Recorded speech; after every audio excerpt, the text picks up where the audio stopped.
Hello दोस्तों, आज मैं बात करूंगा दो ऐसे दिग्गज कलाकारों की जिसमें एक ने अपनी जिंदगी को तन्हा ही गुजार दिया और दूसरे ने अपनी तन्हा जिंदगी दूर करने के लिए किसी और का दामन थाम लिया।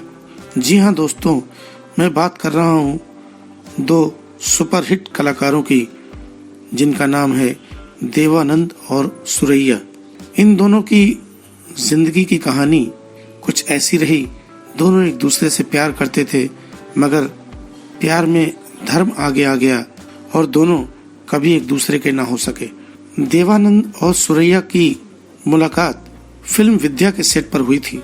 जब देवानंद ने सुरैया को फिल्म विद्या के सेट पर देखा तो उनको मन ही मन चाहने लगे। देवानंद ने सुरैया जी से कहा, लोग मुझे देवानंद के नाम से पुकारते हैं, आप मुझे किस नाम से पुकारेंगी? उन्होंने बोला, देव। जी हाँ, तब से सुरैया ने देवानंद को हमेशा देव नाम से ही पुकारा। उस समय सुरैया जी काफी फेमस सिंगर थी और एक्टर थी और देव साहब धीरे धीरे कामयाबी की सीढ़ियों पर चढ़ रहे थे। देवानंद के दिल में सुरैया के लिए प्यार जाग चुका था, मगर सुरैया के मन में कुछ ऐसा नहीं था। इत्तफाकन एक बार एक शूटिंग के दौरान नाव में शूटिंग हो रही थी और सुरैया जी नाव में थी। अचानक नाव पलट गई। उसी समय देवानंद ने नदी में छलांग लगा के उनको डूबने से बचाया। तभी से सुरैया जी के मन में देवानंद के लिए प्यार जाग उठा। उस समय सुरैया जी ने देवानंद से कहा, आपने मेरी जान बचाई, अगर आप मेरी जान न बचाते तो आज मैं जिंदा न रहती। तब देवानंद ने कहा, कैसे न बचाता, अगर आपकी जान चली जाती तो मेरा क्या होता। उसके बाद कई फिल्मों में देवानंद और सुरैया एक साथ काम करते रहे और इसी दौरान इन दोनों की दोस्ती कब प्यार में बदल गई पता ही नहीं चला। दोनों एक दूसरे से बेहद प्यार करने लगे, मगर इस प्रेम कहानी का पता दुनिया वालों को और फिल्म इंडस्ट्री को 2 साल तक नहीं चला और जब पता चला तो मुसीबतों का पहाड़ इन दोनों पर गिर पड़ा। दोनों एक दूसरे से बेहद प्यार करने लगे थे, मगर सुरैया की नानी इन दोनों के बीच में आ गई और उनका धर्म आड़े आ गया इन दोनों के प्यार में। तब इन दोनों ने तय किया कि हम दोनों भागकर शादी कर लेंगे, मगर इस बात की भनक उनकी नानी को लग गई।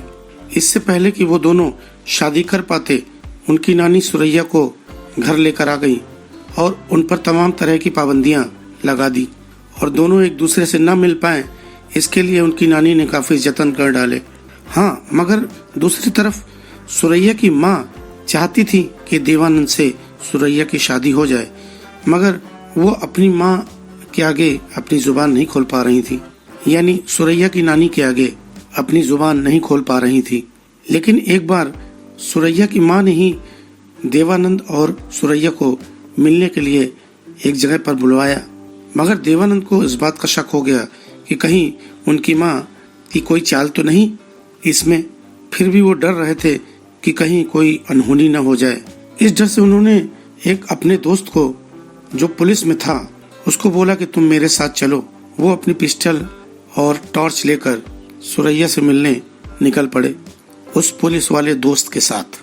खैर, जैसे तैसे देवानंद सुरैया से मिलने उनके घर, उनकी छत पर पहुंचे, जो 6 मंजिला इमारत की छत थी। वहां पर वो दोनों एक दूसरे से मिले। देवानंद साहब सुरैया से मिलने गए थे और अपने साथ एक अंगूठी भी लेके गए थे। दोनों साथ मिलके एक दूसरे के गले लगे और काफी देर तक रोते रहे। बाद में देवानंद ने सुरैया जी के सामने शादी का प्रस्ताव रखा, लेकिन सुरैया ने ऐसी हरकत की जिससे देवानंद स्तब्ध रह गए।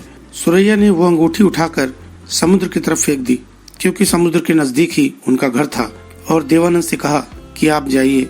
फिर देवानंद साहब ने सुरैया जी से कोई सवाल नहीं किया और बिना सवाल किए ही वो वहां से चले गए और इसी बात के बाद इन दोनों की प्रेम कहानी का एंड हो गया। इसके बाद वो दोनों कभी नहीं मिले और ना ही कोई फिल्म की। सुरैया के एक इंटरव्यू के दौरान सुरैया ने बताया कि उनकी शादी इसलिए नहीं हुई कि उनके खानदान के लोग नहीं चाहते थे कि वो किसी दूसरे धर्म के लड़के से शादी करे और उस समय मेरे घर वाले इतने ज्यादा नाराज थे कि वो देवानंद के साथ कुछ भी गलत हरकत कर सकते थे, उनको नुकसान पहुंचा सकते थे। इस वजह से मैंने इस शादी से इनकार कर दिया। जिस व्यक्ति ने मेरी जान बचाई थी, मैं उनकी जान की दुश्मन बन जाऊं, ये कैसे हो सकता था। इसलिए अपने खानदान, अपने परिवार के डर से मैंने ये फैसला लिया कि हम एक दूसरे के अब नहीं हो सकते। इसलिए मैंने देवानंद जी से शादी से इनकार कर दिया। देवानंद साहब काफी टेंशन में थे जब सुरैया जी ने उनको मना किया, मगर उनके बड़े भाई चेतन आनंद ने उनको समझाया कि ये सब छोड़ो और अपने करियर पर ध्यान दो, जिंदगी बहुत बड़ी है, इस जिंदगी में शायद कोई दूसरा मिलेगा। तब देवानंद ने अपने करियर पर ध्यान देना शुरू कर दिया और आगे उन्होंने काफी हिट फिल्में करी, जिसमें उनका नाम और आगे होता चला गया। इसके बाद उन्होंने कल्पना कार्तिक से शादी की और वहीं दूसरी तरफ सुरैया जी ने अपनी जिंदगी को तन्हा ही बिताने का फैसला कर लिया। तो दोस्तों, ये थी देवानंद और सुरैया जी की एक दूसरे के ना होने की कहानी, अधूरे प्यार की कहानी। दोस्तों, ये कहानी आपको कैसी लगी कमेंट करके जरूर बताइए, और वीडियो अच्छा लगा हो तो प्लीज चैनल को सब्सक्राइब करके बेल आइकन जरूर दबाइए और लाइक एंड शेयर भी कीजिए। धन्यवाद।